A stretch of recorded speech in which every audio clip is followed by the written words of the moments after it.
7 Golden Age stars who died while filming. They conquered the silver screen. They commanded millions of adoring fans. They appeared invincible on screen, facing down danger, surviving impossible situations, and emerging victorious in darkened theaters across America. Then they died on set, just like any other worker in any other job. These weren't deaths that happened in hospital beds or at home surrounded by family. These were actors who gave their final performances on camera, collapsing during takes, killed in accidents that should never have happened. Behind the glamour and the spotlights lurked a brutal truth. These icons were mortal just as everyone else. Hollywood's golden age, spanning the 1930s through the 1960s, pushed stars beyond human limits with minimal safety regulations, grueling schedules, and relentless demands. But these deaths would eventually force the industry to change. Let's start with number 7. Number 7. Tyrone Power. Tyrone Power was the embodiment of Hollywood swashbuckler, the dashing leading man who could fence, romance, and adventure his way through any role Fox Studios threw at him. For 2 decades, from the late 1930s through the 1950s, his name alone could guarantee box office success. In November 1958, Power was filming Solomon and Sheba in Spain, playing the legendary biblical king opposite Gina Lollobrigida. At 44 years old, he was still commanding leading man roles, though the physical demands were taking their toll. The production required intense sword-fighting sequences, and Power, ever the professional, insisted on performing many of his own stunts. On November 15th, during the filming of an elaborate dueling scene with George Sanders, Power completed the choreographed fight sequence. Director King Vidor called cut, and Power turned to walk back to his mark. Then he simply collapsed. The crew rushed to him immediately, but Power had suffered a massive heart attack. He was transported to a nearby hospital but died within the hour, never regaining consciousness. The production faced a devastating decision. They had already invested millions in the film and completed a significant portion of shooting. Yul Brynner was brought in to replace Power, and every scene was reshot from the beginning. The footage of Power's final performance was never shown publicly, locked away in studio vaults. Solomon and Sheba was eventually released in 1959, but it carried the weight of tragedy, a reminder that even Hollywood's most seemingly invincible stars were mortal. Number 6. Jean Harlow. Jean Harlow was the original platinum blonde bombshell, the woman who defined sex appeal for an entire generation. With her distinctive white blonde hair and sultry screen presence, she became MGM's biggest female star of the early 1930s, appearing opposite Clark Gable, Spencer Tracy, and William Powell. In early 1937, Harlow began work on Saratoga, a romantic comedy drama with Clark Gable. It would be their 6th film together, and audiences couldn't get enough of their chemistry. But from the beginning of production, something was wrong. Harlow appeared exhausted, her skin had an unhealthy pallor, and she seemed to struggle through scenes that should have been effortless for an actress of her caliber. By May, she was visibly ill on set. She had been suffering from kidney failure, uremic poisoning, but continued working despite the warning signs her body was giving her. The situation was complicated by her mother, a devout Christian Scientist who initially refused to allow her daughter to seek medical treatment, believing in faith healing instead. By the time Harlow was finally admitted to Good Samaritan Hospital in Los Angeles, her condition had deteriorated beyond saving. Jean Harlow died on June 7, 1937, at just 26 years old, with her fiancé William Powell devastated at her bedside. MGM faced the task of completing Saratoga without their star. They used body double shot from behind, creative camera angles, and voice dubbing to finish her remaining scenes. When the film was released 2 months after her death, audiences flocked to theaters to see Harlow's final performance.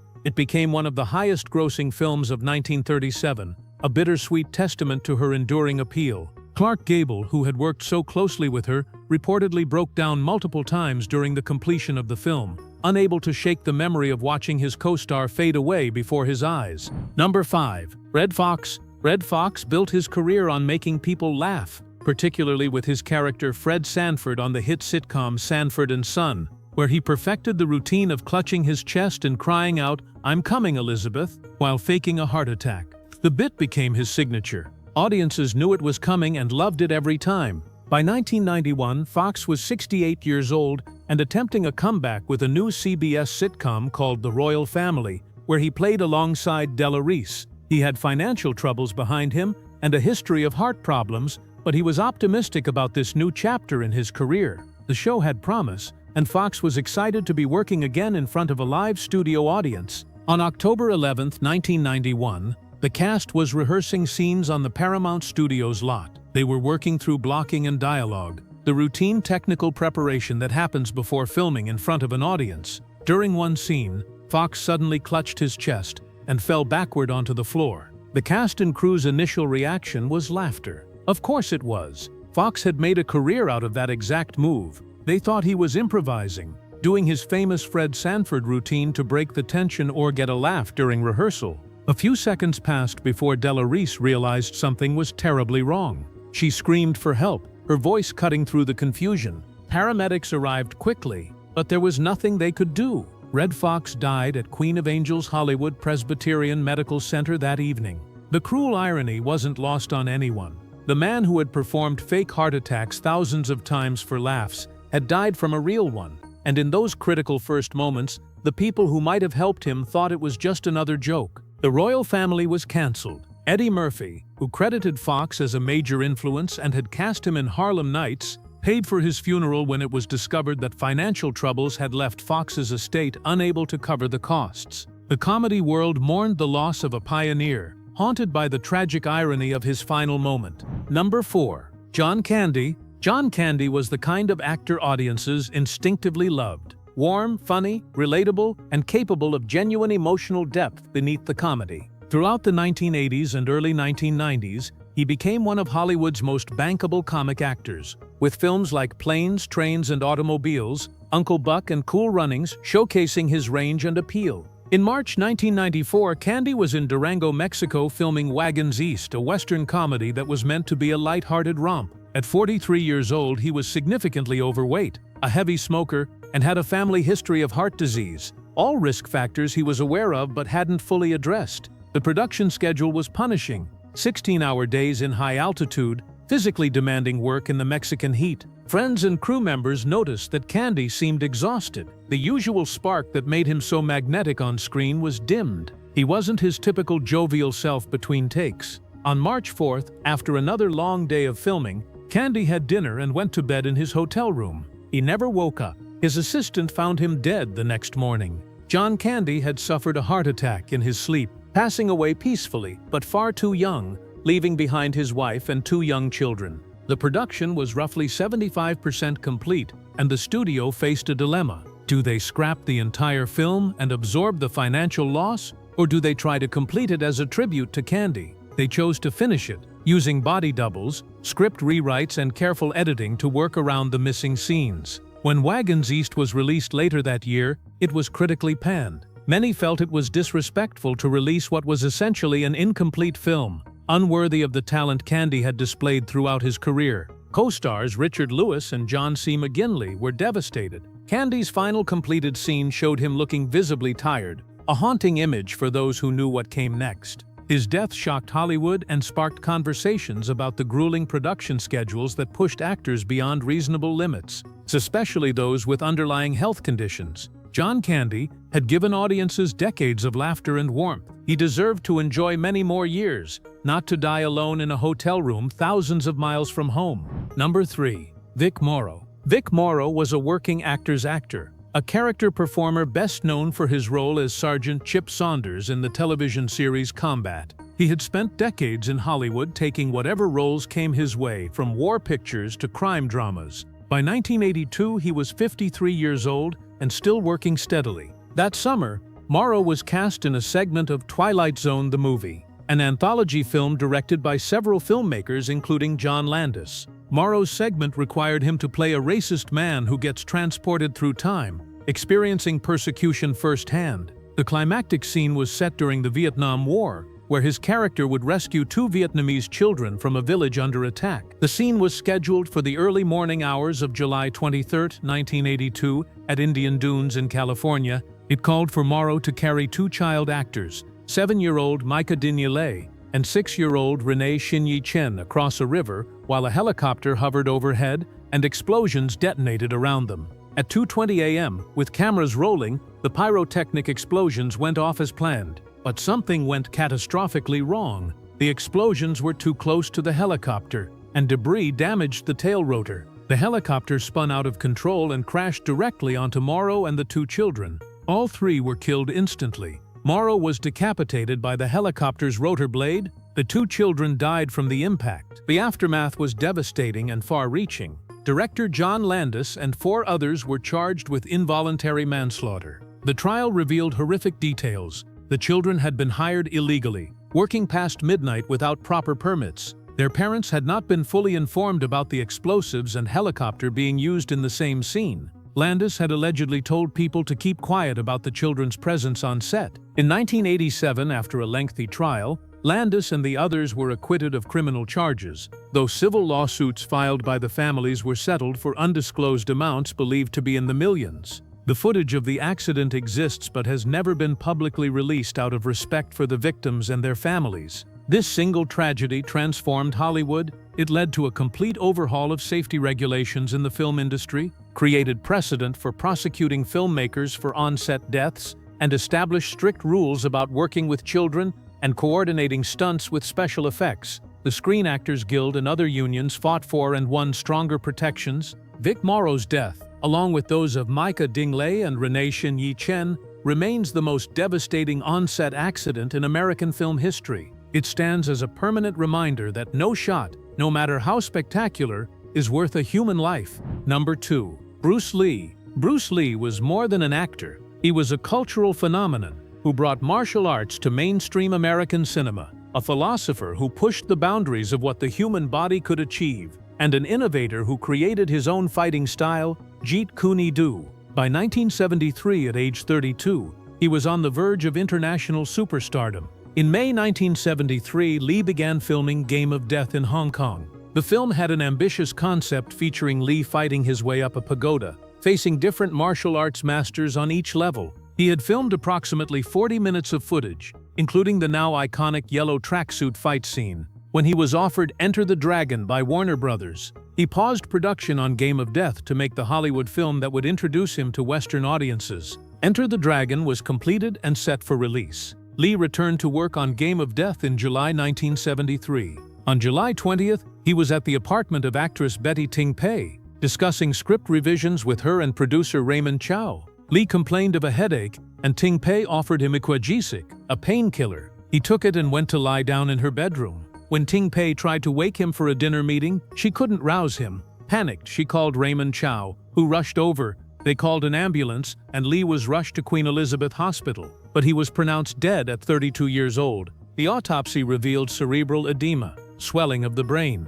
The official cause was determined to be hypersensitivity to an ingredient in the Equagesic painkiller. But the mysterious circumstances of his death, dying in another woman's apartment, the autopsy findings, his age and peak physical condition, sparked conspiracy theories that persist to this day. Some blamed the triads, others claimed a curse, still others suspected a cover-up. Game of Death sat unreleased for 5 years. Then, in 1978, Golden Harvest decided to capitalize on Lee's enduring popularity by completing the film. What they created was frankly macabre. They used body doubles, cardboard cutouts of Lee's face, and stand-ins to create new scenes around the 40 minutes of authentic footage. Most disturbingly, they incorporated actual footage from Bruce Lee's real funeral into the film's plot, turning his death into part of the movie's narrative. The result was an exploitative mess that Lee purists and family members found deeply offensive. Only those original 40 minutes of footage reveal what Lee's true vision for Game of Death would have been.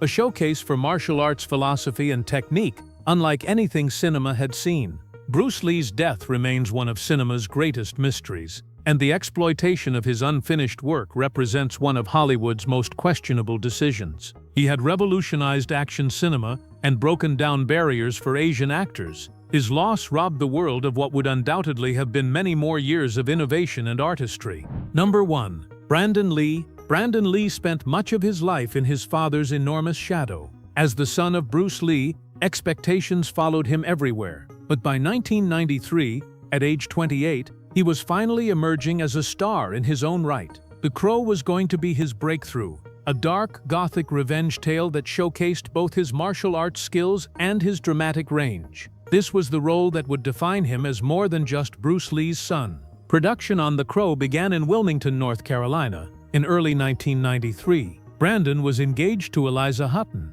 with their wedding planned for April 17, 1993, just weeks away. He was happy, focused, and excited about both his personal life and professional future. The film was going smoothly, and Brandon's performance was exceeding everyone's expectations. On the night of March 31, 1993, the production was filming a scene where Brandon's character, Eric Draven, enters his apartment and is shot by thugs. Actor Michael Massey was to fire a Prop 44 Magnum revolver at Brandon from approximately 15 feet away. The gun was loaded with blanks, cartridges that create a flash and sound but fire no projectile. The cameras rolled. Massey fired the gun. Brandon fell backward dramatically. Director Alex Proyas didn't call cut, assuming Brandon was improvising and selling the impact of the gunshot. 12 seconds passed, an eternity on a film set, before crew members realized something was wrong. Brandon wasn't getting up. He had been shot for real. Here's what happened. In an earlier scene filmed weeks before,